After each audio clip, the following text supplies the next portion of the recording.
Shabbat Shalom a você que nos assiste através do YouTube. Eu sou o professor Matheus Andona, aqui do Ministério Ensinando Sião.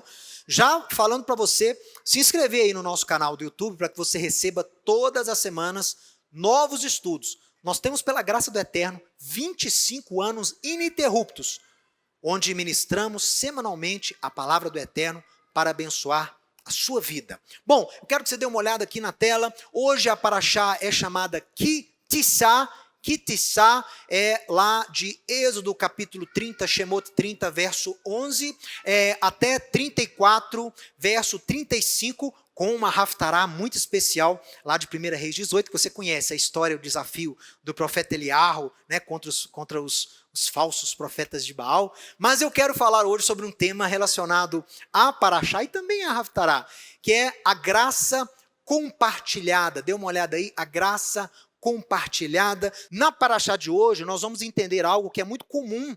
Nós conhecemos a nomenclatura, mas às vezes não entendemos o que significa. Nós temos Yeshua como o nosso único mediador. Você não fala que Yeshua é o mediador, Yeshua é o representante, Yeshua é a porta, o Messias é a porta, o Messias é o mediador.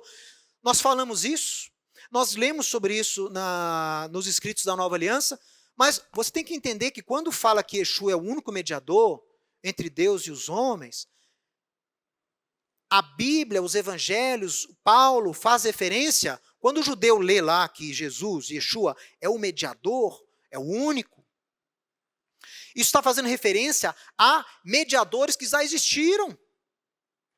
Isso faz referência à ação de mediar, de representar, que já ocorreu na Bíblia antes. E Yeshua, ele vem à imagem daquilo que foi profetizado a seu respeito. Lembra que Moisés falou que enviaria, Deuteronômio capítulo 18, um profeta para Israel semelhante a ele? Faria as coisas que ele fez e ainda maiores? Tinha que dar ouvido a ele? Se você não entende a obra que Moisés fez, como é que você vai entender a obra que Jesus fez? Se Jesus fala, Yeshua fala que Moisés escreveu a respeito dele, se a obra de Yeshua está espelhada na obra de Moisés, os rabinos falam que o Messias é um segundo Moisés, porém com a obra mais ampla. Se você não sabe a obra de Moisés, como é que você vai entender a obra de Yeshua? Então, por isso que paraxiot, como a de hoje, são importantes.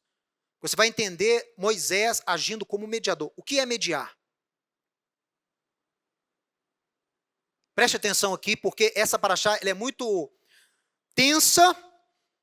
Nós temos aqui o grande, terrível pecado, Retaegelo, o pecado do bezerro de ouro. O evento do bezerro de ouro foi um cataclisma terrível. O evento do bezerro de ouro fez com que o Eterno separasse dentre as tribos de Israel uma tribo para ser uma espécie de tribo sacerdotal. Antes do bezerro não tinha essa definição de tribo sacerdotal, da tribo de Levi. Então, dê uma olhada aqui, olha. Depois de 40 dias em jejum, na tenda da reunião, Ohel Moed, Moisés dá início à negociação que garantiu a continuidade do povo de Israel. O pecado do bezerro, chamado em hebraico de Retaegel, foi tão grave, mas tão grave, que desde quando ele ocorreu, Deus não se referiu mais a Israel como seu povo, mas sim como teu povo. Deus falava para Moisés, o teu povo, não é mais meu povo. A eleição de Israel estava em xeque. Israel não seria mais o povo eleito por causa da gravidade daquele pecado. Então, uma das coisas que nós temos que entender é que a eleição de Israel estava ameaçada. Olha o que Deus fala para Moisés. Então disse o Eterno a Moisés, vai, desce. Moisés estava lá no monte, recebendo as tábuas, tinha recebido as tábuas da Torá. Liberdade em tábuas, que diz o texto da Torá. Harut al-haluchot, liberdade em tábuas, ou esculpida em tábuas, depende aí da vogal. Tiago fala que é liberdade em tábuas, né? A lei é liberdade em tábuas. Então, Moisés tinha recebido essa revelação de Deus. O Eterno havia escrito ali as leis divinas, celestes. Deus fala com Moisés, para tudo, desce. Porque o teu povo, olha aí, ó, o teu povo, Moisés, que você fez sair do Egito, se corrompeu e depressa se desviou do caminho que lhe havia eu ordenado, e fez para si um bezerro fundido, e o adorou, e lhe sacrificou, e diz: são estes, ó Israel, os teus deuses que te tiraram da terra do Egito. Disse mais o Eterno a Moisés: tenho visto este povo, e eis que é povo de dura cerviz. Agora, pois, deixa-me para que eu acenda contra eles o meu furor, e eu os consuma, e de você, Moisés, eu farei uma grande nação. Deus quer uma parceria nova com Moisés a partir de então. De Moisés, criaria Deus um outro povo. Então, não havia mais a eleição a Israel. Deus cria com Moisés um outro povo por causa do pecado, desse grave pecado, para que o Eterno possa, então, orquestrar a remissão do mundo com este novo povo. Uma proposta tentadora, né? Imagina você conduzindo seus parentes. Imagina só, você está conduzindo seus parentes que não creem em Deus, incrédulos em Deus. Já imaginou? Imagina aí, visualiza aí, você conduzindo por um caminho difícil, os seus parentes incrédulos. E você conduzindo, e os parentes não crendo no poder de Deus, os parentes desafiando você, os parentes amaldiçoando a Deus, os parentes com saudade de onde você tirou-os. Aí você sobe para receber uma capacitação de Deus para conduzi-los de uma forma melhor. Sabe o que os parentes fazem? Não satisfeitos, não crentes, não esperançosos na sua função como mediador, você estava mediando entre Deus e os seus parentes. Aí os seus parentes cansaram. Chega de ter Moisés como nosso mediador.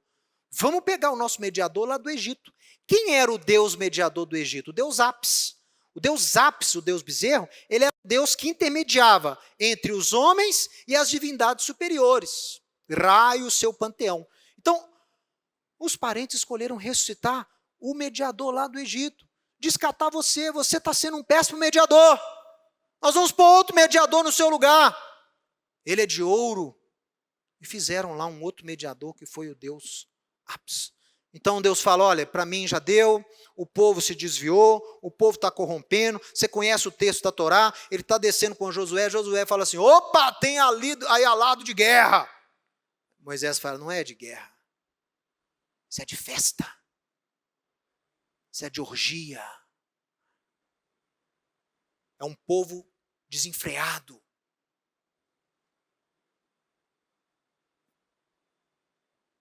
Mas Moisés, ainda no monte, recebe a proposta do Eterno. Moisés, ainda no monte de Deus, intercede pelo povo. Moisés não aceita. Moisés negocia com Deus.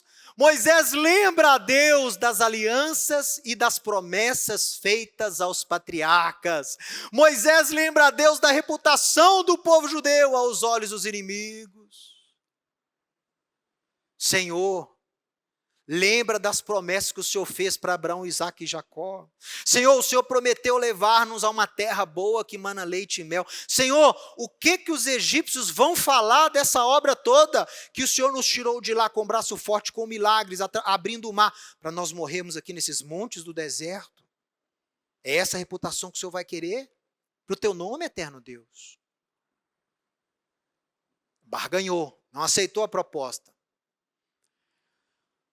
O Eterno, então, de acordo com o pedido de Moisés, mostra misericórdia e decide não mais destruir Israel. Olha, já é um avanço, né? Tudo bem, não vou mais destruir o povo, porque eu ia destruir agora. Não vou mais destruir. Mas se você prestar atenção no texto, meu irmão, minha irmã, nada foi dito sobre a eleição de Israel. Nada foi dito. O povo continuava teu povo. Tudo bem, eu não vou destruí-los agora, mas é o teu povo. Acabou o propósito, acabou a eleição, acabou a missão de redenção, acabou. Posso não destruí-los agora, vou poupá-los. Mas eu não vou acompanhá-los mais. Moisés já tinha obtido o favor, ren em hebraico é graça. Moisés já tinha obtido o favor da parte de Deus. Porém, ele deixa claro que não estaria disposto a deixar o povo sem a presença divina. Aí Moisés volta, o que Moisés faz? Destrói o bezerro de ouro, queima ele, joga o pó dele na água, dá para o povo beber, exorta o povo, e fala assim, quem é aí com o Eterno? Quem está comigo aí para se separar pelo Eterno e executar juízo? Quem é que foi junto com Moisés? A tribo de Levi, por isso que Levi foi escolhido. E mataram lá, se eu não me engano, 3.000, né, do arraial. 3.000 de quem? 3.000 dos insurgentes, dos líderes. Era muita gente, pessoal. Rebeldia se alastra igual um vírus. Então, passou a espada lá nos 3.000. E aí,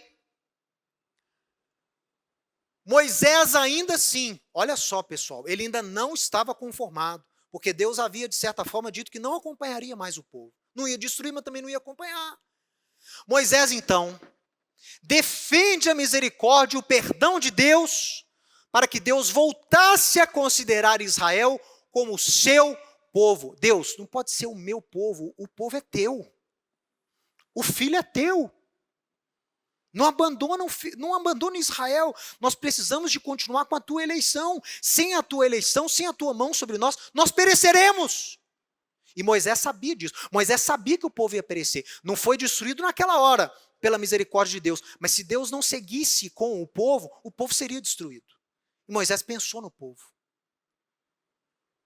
A gente pensa bem. Moisés arriscar a vida por um povo que tinha acabado de cometer um pecado desse.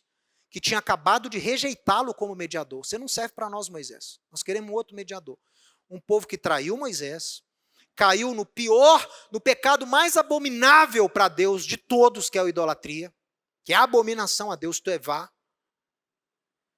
Moisés chega lá, vê o povo desenfreado, exorta o povo, tem uma execução ali de um juízo breve, e ele mesmo assim volta-se a Deus para clamar pelo povo de Israel.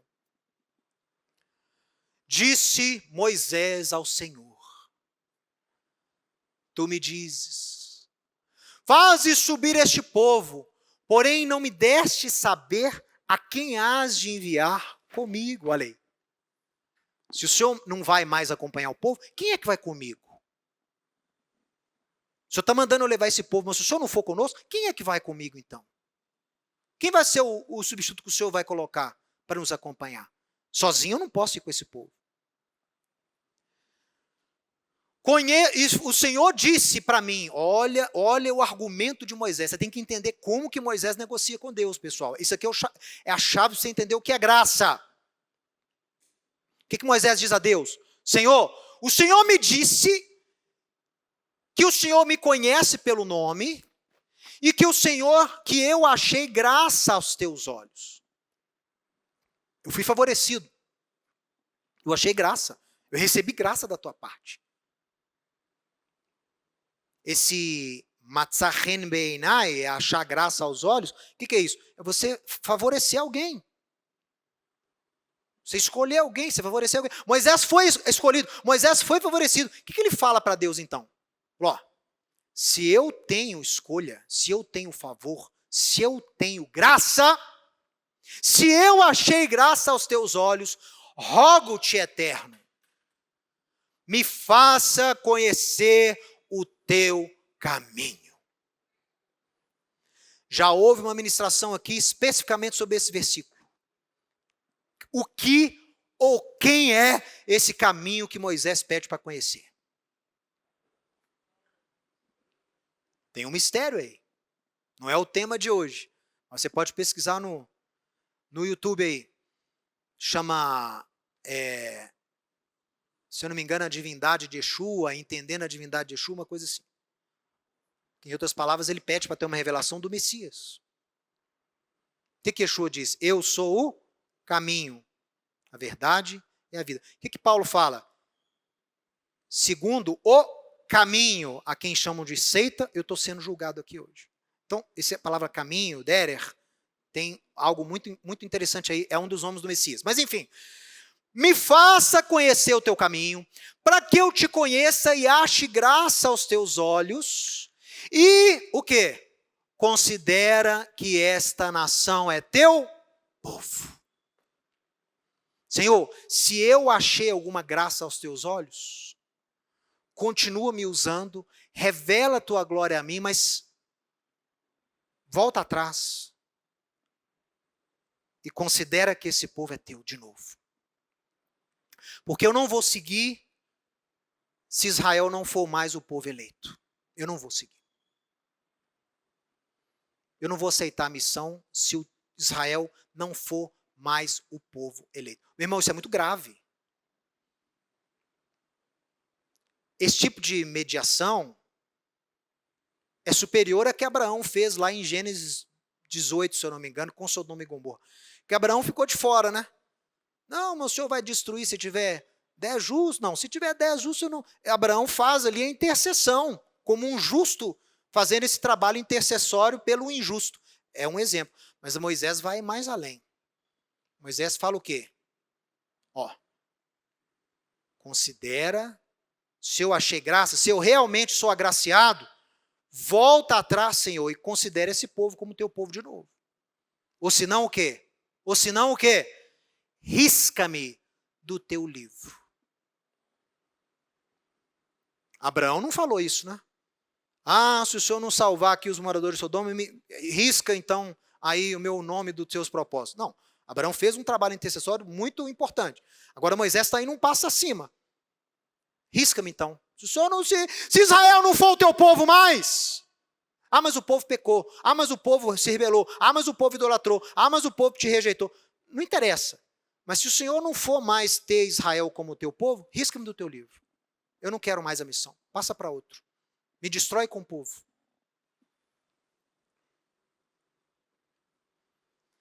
O Eterno responde a Moisés fazendo uma tentadora oferta. Você acha que acabou o diálogo? Voltou a oferta para Moisés. Qual foi a oferta agora? Moisés, tá bom. A minha face, ou as minhas faces, irão com você. E eu te darei descanso. Olha só. Moisés, eu irei com você. Tudo bem. Eu irei com você. Eu irei te ajudar a conduzir esse povo. Eu vou te dar descanso. Não fica achando que esse povo é muito complicado, não. Eu vou dar um descanso sobrenatural para você. Eu vou honrar você no final da missão. Mas é o teu povo. Eu vou abençoar você. Vou me revelar a você. A minha presença vai com você. Olha aí, ó. Está na segunda pessoa. E eu vou dar a você descanso. Porém, Deus não disse nada a respeito a Israel, a respeito de Israel. Em resposta, o que Moisés faz, pessoal? Moisés rejeita a segunda proposta de Deus. E sabe como é que ele responde a Deus? Ele responde no plural. Ele responde no plural. E eu acho que a sua Bíblia não tem a tradução correta desse versículo. Não tem. Essa é a importância do hebraico. Como é que é importante você saber checar um texto no hebraico. Não precisa saber falar hebraico, mas checar um versículo no original para conferir uma tradução, você tem que saber. Essa é a vantagem do hebraico. Olha só. Vamos ler aqui da direita para a esquerda? Vaiomer Elav, e disse para ele, né? E Moisés disse para Deus, Vaiomer Elav, e disse para Deus, Im ein panecha holchim, se com a tua face não formos, holchim é ir, se não andarmos, valechet é andar, né? Se não andarmos no plural, olha aqui o plural, ó, holchim, iem, yud mem, se não andarmos com a tua presença, em panecha, se sem a tua presença andarmos, alta além no miser, não nos tire daqui. Aqui, ó.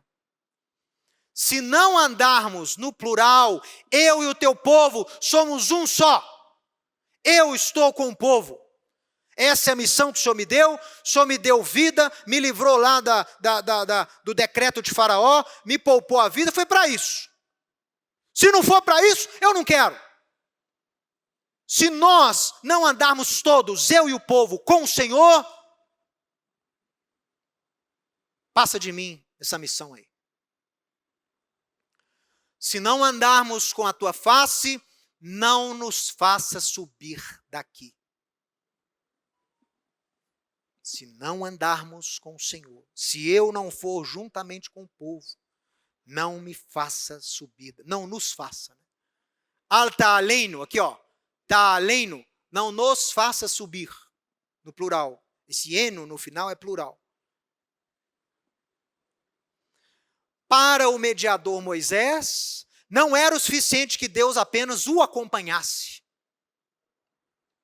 Ô, gente, isso tem muita aplicação para o dia de hoje.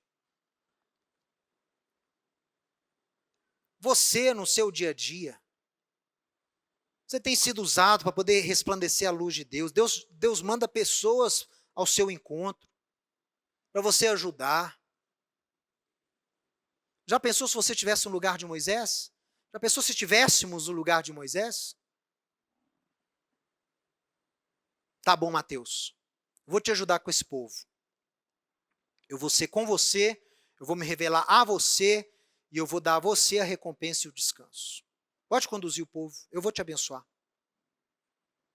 Quantos de nós não diria o quê? Alcancei uma graça de Deus. Moisés disse, não. Não é o suficiente eu ter a revelação da tua face. Não é o suficiente eu ter descanso.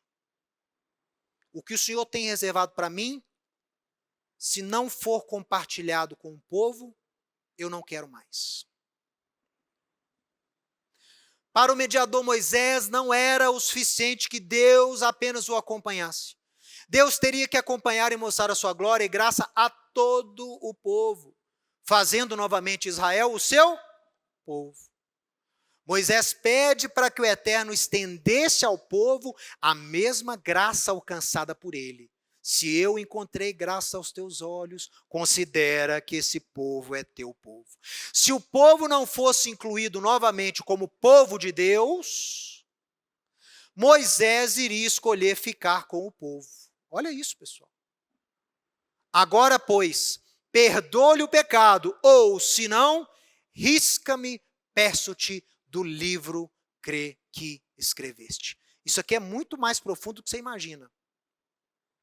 Esse livro ao qual Moisés se refere é o Sefer Haim, é o livro da vida. É onde Deus escreve os nomes das pessoas que reinarão na ressurreição. Em outras palavras, quem será salvo?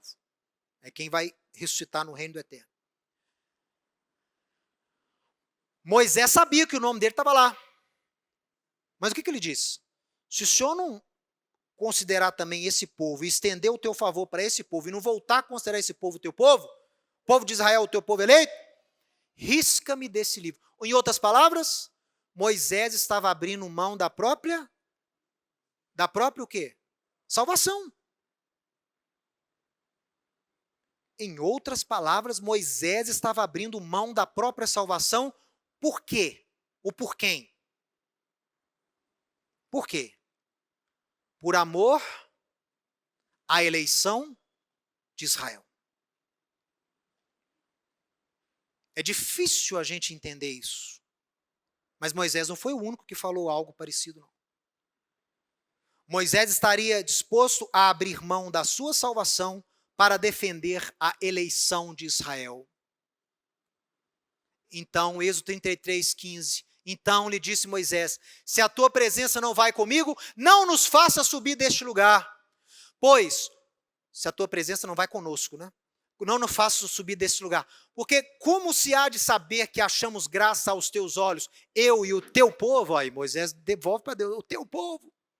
Não é porventura em andares conosco, de maneira que somos separados, eu e o teu povo, de todos os povos da terra? Ou seja, a eleição e nos fazer uma nação distinta é o que mostra que o Senhor está conosco. A eleição é o que mostra a tua graça sobre nós. Não retire a eleição do teu povo Israel. Porque esta é a prova que o Senhor nos escolheu por um propósito maior. Não retire a tua mão. Quando eu falo isso, eu já ensinei isso outras vezes, pessoas sempre se assustam. Ah, mas que isso? Um sujeito abrir mão da salvação por causa de Israel, por causa da eleição de Israel. E um Israel nem sempre nos caminhos de Deus, um Israel às vezes longe. Moisés abriu mão da salvação por um Israel idólatra. Paulo estava disposto a abrir mão da salvação por um Israel incrédulo no Messias Yeshua. Olha o que ele diz aqui no Romanos, capítulo 9. Verso 1. Na verdade, eu digo a verdade no Messias, eu não minto. E a minha consciência no Espírito de Deus concorda comigo. Que eu tenho grande e incessante dor, grande tristeza e incessante dor no coração. Porque eu mesmo desejaria ser anátema. Isto é, separado do Messias. Por que ele estava disposto a ser separado do Messias? Por amor dos meus irmãos compatriotas segundo a carne. Olha isso, pessoal. Ele estava, assim como Moisés, disposto a abrir mão da própria salvação por amor aos seus irmãos judeus, ainda não crentes em Yeshua, inimigos de Yeshua.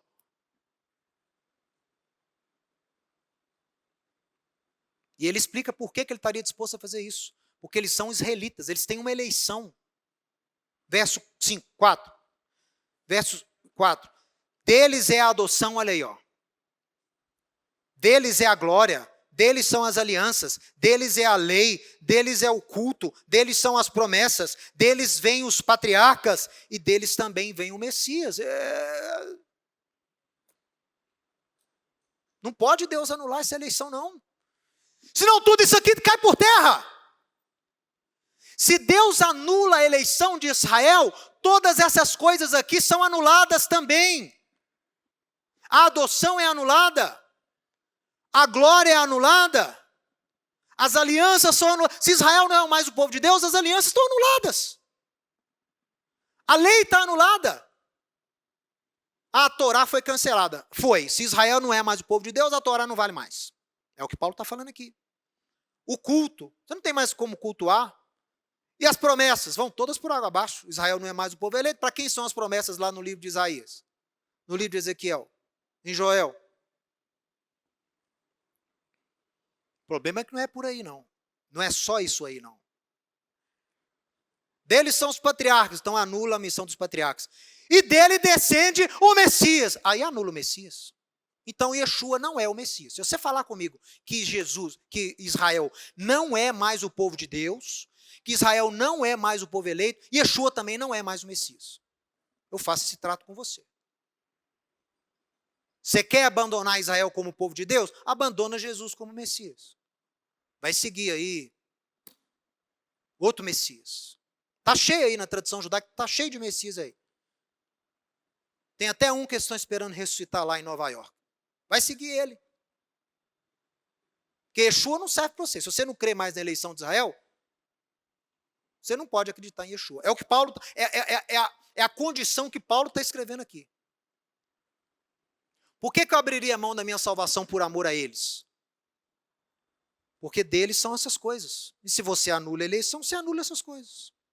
Por amor ao Messias, eu abro mão dele para que ele continue se revelando a Israel. Paulo abre mão da própria salvação para abençoar e levar a salvação e manter a eleição do povo de Israel. E aí, pessoal, o Eterno concede a Moisés o pedido de Moisés com base no quê? Com base no favor que Moisés tinha encontrado. Esse é o trunfo. Moisés barganha aquilo que ele tinha recebido. Olha só, disse o Senhor a Moisés, farei isso. Então Deus concorda. Tudo bem, o judeu vai continuar sendo meu povo eleito. Por quê? Porque você achou graça aos meus olhos e porque eu te conheço pelo nome. Ah, pessoal. Moisés jogou o favor que ele tinha para negociar com Deus. Foi baseado, em parte, no mérito de Moisés. Foi baseado, em parte, no mérito de Moisés. Porque Deus fala, eu vou fazer isso também porque você achou graça aos meus olhos. Eu te conheço pelo nome. Por esses atributos, eu vou conceder o que você está pedindo. Estão entendendo? Na tradição judaica, o justo pode compartilhar o seu mérito em favor de outras pessoas. Isso é o tzadiquismo, vamos dizer aqui, vem da palavra tzadikim. O justo pode compartilhar a justiça com quem não é justo. Sabia disso? O racidismo no judaísmo tem isso. Por que a pessoa é justa? Por que a pessoa se separa para Deus? Porque ela sabe que ela pode estender aquela graça, aquele favor para o outro que não é tão justo como ela, para o outro que não é tão santo como ela. Pelo mérito de Moisés, todo Israel compartilha da misericórdia e do favor de Deus. Preste atenção, pelo mérito de Moisés, todo Israel compartilha da misericórdia, da graça e do favor de Deus. Agora, depois de 30 minutos falando sobre Moisés, agora você entende o que as Escrituras querem dizer quando afirmam que um profeta semelhante a Moisés surgiria. Agora você entende o que os rabinos querem dizer quando dizem que o Messias seria uma espécie de segundo Moisés. Está vendo tudo isso aí que Moisés conquistou? Está vendo tudo isso que Moisés fez? Está vendo Moisés alcançando mérito diante do Eterno para poder usar esse mérito para salvar os outros? Para salvar o seu povo? Agora você entende a obra de Yeshua, o Messias. O profeta anunciado por Moisés, que é superior a Moisés. Então, a obra que ele faz também, por consequência, é superior à obra de Moisés. Ela é mais abrangente que a obra, muito mais. Porque por mais que Moisés tenha intercedido, Moisés não tinha poder de perdoar pecado. Moisés não tinha poder de remir. Ele podia interceder, mas nele não havia poder para perdoar pecado. Moisés jamais se entregou, se ofereceu. O sangue de Moisés não perdoa o pecado de ninguém. Agora, conhecendo a obra, por isso que a Torá é importante, meu irmão. Você tem que aprender a Torá, enxergar a Torá como palavra de Deus. A história de Israel como a sua história. Para você dar valor à obra de Cristo, de Yeshua, do Messias.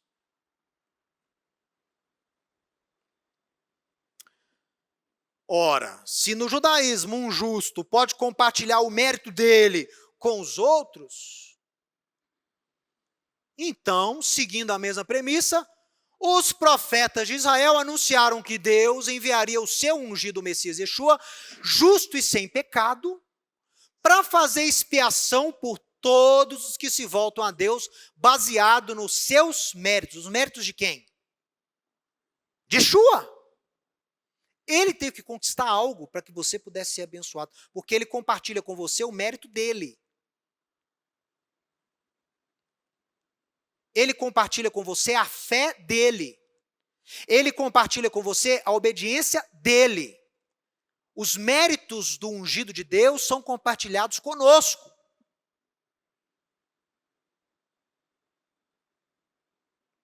A ressurreição dele também se tornará a nossa ressurreição. Nós ressuscitaremos no poder dele.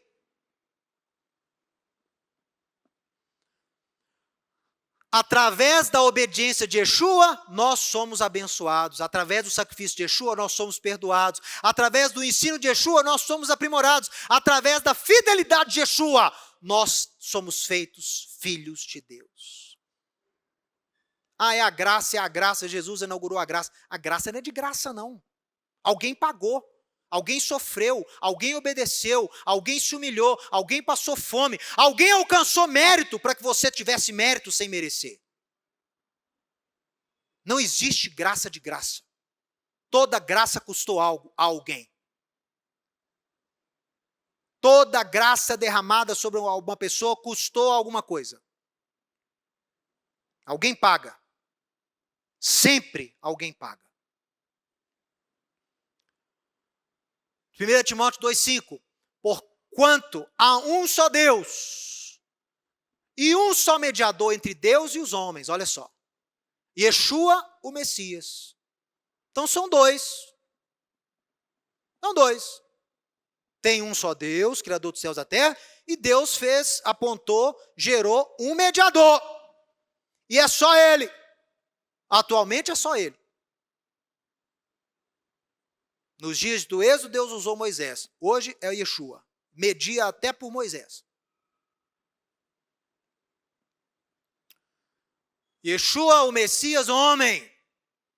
Para valorizar a obra dele, que ele morreu no madeiro como homem, não como Deus. Não como ungido, não como rei dos reis. Ele morreu como homem.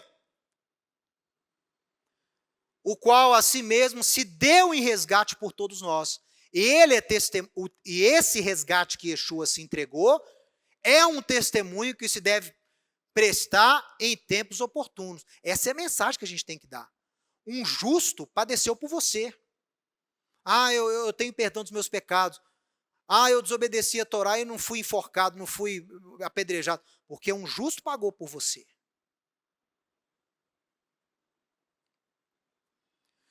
Por isso mesmo, ele, Yeshua, é o mediador da aliança renovada.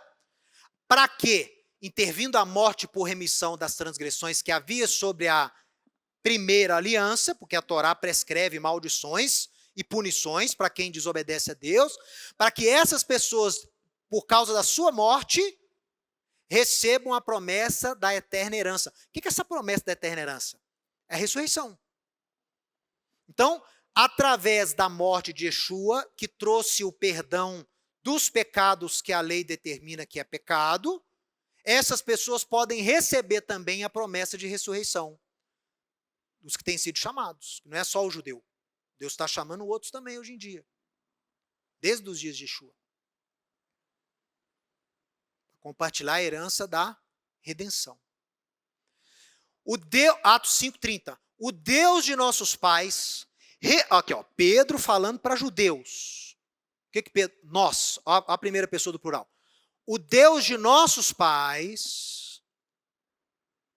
ressuscitou a Yeshua, a quem vocês mataram e penduraram no madeiro. Deus, porém, tem muita gente que para o texto aqui, né? Aí desenvolve todo tipo de antissemitismo contra os judeus. Para ali, ele para na primeira parte da frase de Pedro. Olha, os judeus mataram a Cristo, olha os judeus isso, olha os judeus aquilo. E aí criam toda aquela doutrina antissemita que você conhece aí fora. Mas Pedro continua o discurso. A promessa não para aí, não. Continua o discurso de Pedro. Olha só. Nosso Deus ressuscitou Yeshua que vocês penduraram no madeiro. Mas Deus, com a sua destra, exaltou esse Yeshua a príncipe salvador. Para quê? Para que Israel receba o arrependimento e a remissão de pecados. Olha, pessoal. Yeshua não vem para anular a eleição de Israel, não. Ele vem para confirmar. Para confirmar. Deus, porém, com a sua destra, o exaltou a príncipe salvador, a fim de conceder a Israel, ou seja, o comprometimento, as promessas desde os profetas de Israel, é para que Israel se arrependesse e receba a remissão de pecados, porque essa remissão vai gerar remissão do mundo. O que acontece com Israel reverbera no mundo. Por isso que a igreja, o mundo, precisa de Israel. Porque as promessas não foram anuladas, a eleição não foi tirada de Israel. O que acontece com Israel reverbera no mundo. Olha, eu termino dizendo o seguinte: graça não é favor imerecido. Então mude esse conceito aí da sua teologia. Eu sei que você aprendeu no seminário, eu sei que é um conceito muito sublime, é muito interessante você falar que graça é um favor imerecido, mas eu queria que você mudasse isso. Olha, pelo contrário, graça implica em favor merecido. Se Moisés não tivesse merecido o favor de Deus, se Moisés não tivesse obedecido e alcançado graça aos olhos de Deus, o povo não teria sido perdoado. Se Yeshua não tivesse obedecido, se Yeshua não tivesse se sacrificado, se Yeshua não tivesse aceito a missão, nós não teríamos a remissão de pecados. Yeshua se entregou por nós. Ele não foi obrigado a fazer o que ele fez, não. Então houve um favor, houve um mérito, houve um esforço. Alguém pagou. Nada é de graça. Até a graça que Yeshua te dá não foi de graça, não. Ele pagou. Alguém mereceu, alguém obedeceu, alguém conquistou o mérito pelo sacrifício, alguém suplicou para que o mérito e a graça fossem compartilhados com todos. Ah, olha aqui, ó, Hebreus 5:9.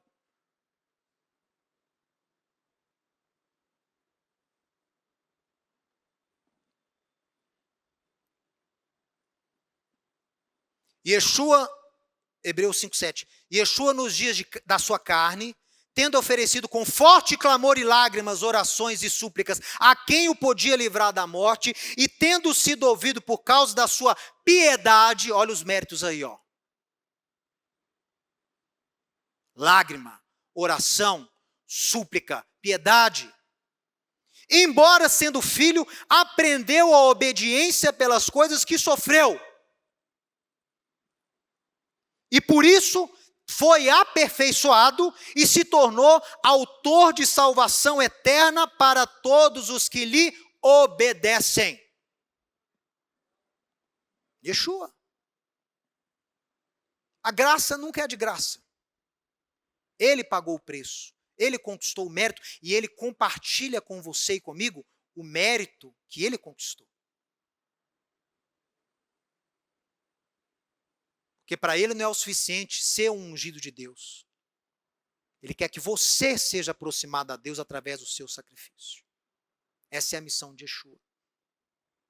Yeshua, o nosso Messias, conquistou a possibilidade de sermos reconciliados com Deus através do seu sacrifício, mediante o nosso arrependimento e a nossa obediência aos seus preceitos. A graça nunca é de graça. Primeiro, Yeshua pagou para que você fosse remido. E uma vez remido, a coisa não fica por aí, não. Então você é agraciado, você é retirado do reino das trevas para o reino da luz, e agora você pode viver como você quiser? Você não precisa renunciar a nada, você não precisa mortificar nada, você não precisa santificar nada, basta viver do jeito que der na telha, que você vai garantir esse presente de remissão? Mas não é mesmo. Eu desafio qualquer teólogo a me provar que salvação é incondicional. Porque todas as menções que nós vemos, pelo menos na Aliança Renovada, no Novo Testamento, sobre salvação, é ao que vencer. Ao que vencer, ao que obedecer, ao que clamar, ao que perseverar. Tem sempre um se. Você é colocado no caminho da luz, sim, pela graça de Deus. Você não tinha mérito nenhum, você não tinha obediência, você não tinha fidelidade, você não tinha nada. A única coisa que você pôs na mesa foi o quê? Arrependimento. Meu irmão, aqui ó, alguma coisa você tem que colocar. Não existe esse negócio de salvação sem arrependimento. De novo nascimento sem arrependimento. Ah, fulano passou para crente. Por que ele passou para crente? Porque repetiu a oração do pastor. Eu não quero saber se ele repetiu a oração do pastor, de bispo, de freira. Ele arrependeu, ele nasceu de novo, ele clamou a Deus, ele teve consciência do seu pecado através do Espírito de Deus. E isso é o novo nascimento. Não existe novo nascimento sem arrependimento. Não tem uma passagem, não tem um novo nascimento automático sem arrependimento. Não existe isso. Então, mediante o arrependimento, você recebe a graça de Deus por ter sido feito filho da luz. Mas uma vez tendo sido feito filho da luz, andai conforme vocês foram chamados. Andai. Tem um texto aqui, deixa eu ver se... O que você tem que ter? Você tem que ter obediência aos preceitos de Deus. Por quê? Você é salvo para compartilhar a salvação, abençoando as pessoas que estão ao seu redor e lutando pela eleição de Israel, uma vez que a salvação de Israel resultará na salvação do mundo. Tem um texto muito interessante que eu queria terminar com esse texto. Nós já encerramos, eu quero só ler esse texto para você, de Colossenses capítulo 1. eu queria ler tudo, não vai dar tempo.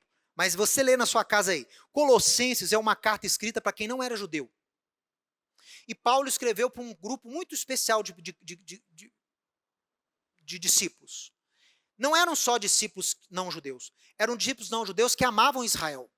Eles amavam os santos, eles amavam os judeus messiânicos. Eles amavam a eleição de Israel. Bom dizer aqui que eram gentios messiânicos. Eles amavam. Então, quando Paulo abre a carta, né? Eu e o Timóteo, nós estamos aqui porque ouvimos da fé que vocês têm, verso 4, e do amor que vocês têm com os santos. Os santos é o judeu messiânico. No capítulo 2 ele vai falar, ele vai provar isso que eu estou te dizendo. Mas enfim, aí ele está uma palavra excelente aqui para esses discípulos lá de Colossos, falando, né, ali no verso 13, libertou do império das trevas, transportou para o reino do seu amor, no qual nós temos a redenção e remissão de pecados. Yeshua é a imagem do Deus invisível, primogênito da criação, todas as coisas foram feitas através dele, por ele, tudo que existe está baseado na existência dele como Messias, como Redentor. E ele, verso 20, fez paz pelo seu sangue através da cruz, e por meio dele reconciliou consigo mesmo todas as coisas, quer sobre a terra, quer sobre os céus. E a vocês, gentios, que antes vocês eram estranhos e inimigos no entendimento pelas vossas obras malignas, agora, porém, Yeshua reconciliou vocês no seu corpo, mediante a sua morte, para que vocês possam se apresentar perante ele santos, inculpáveis e irrepreensíveis. Verso 23, se é que vocês permanecem na fé, alicerçados e firmes, não vos deixando afastar da esperança do evangelho que vocês ouviram e que foi pregado a toda criatura debaixo do céu, do qual eu, Paulo, me tornei ministro. Vocês foram feitos filhos de Deus, vocês foram aproximados, vocês foram pecados perdoados, vocês foram remidos, agora vocês têm que apresentar diante de Deus santos, inculpáveis, irrepreensíveis. Como é que vocês vão alcançar isso aí? Se vocês, o quê? Permanecerem na fé. Se vocês continuarem alicerçados e firmes, se vocês não se deixarem afastar da esperança do evangelho. Então tem uma condicional.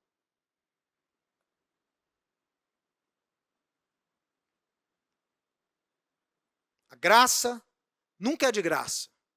E ela existe para que possa ser compartilhada às outras pessoas que também precisam do toque e da salvação de Deus. Esta oração já, em nome de Yeshua. Amém, amém e amém. Se você gostou e foi abençoado com esse estudo, inscreva-se em nosso canal do YouTube. Considere também ser um mantenedor do trabalho do Ensinando de Sião no Brasil, Israel e no mundo. Doações e contribuições podem ser feitas através do link na descrição desse vídeo. Um grande abraço e shalom, shalom.